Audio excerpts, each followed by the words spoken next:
Have you ever pondered about the nature of good and evil? What makes an action inherently wrong or right? Humanity has grappled with these questions for millennia, and one of the answers has been crystallized in the concept of the seven deadly sins. Originating from the Christian tradition, these cardinal sins represent the moral shortcomings that can lead an individual down a path of destruction. Let's dive into each one, exploring its origins and implications. We start with pride, often considered the most severe of the sins. It's the excessive belief in one's own abilities, an inflated sense of self-worth that blinds one to their own faults. Pride was the downfall of Lucifer, the angel who dared to challenge God, according to Christian theology.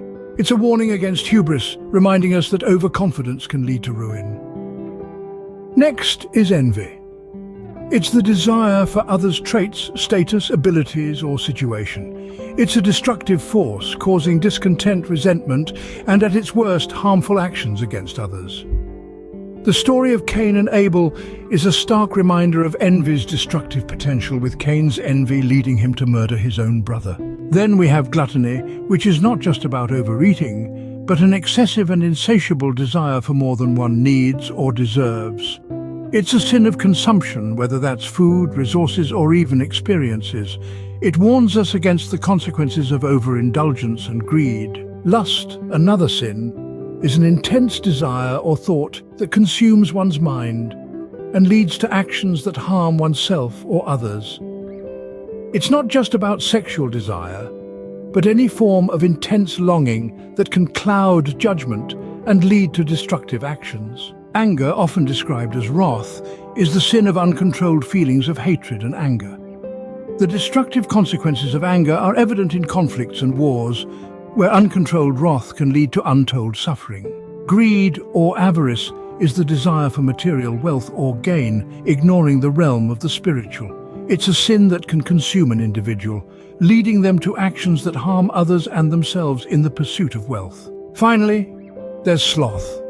It's not just physical laziness, but also a lack of spirit or care.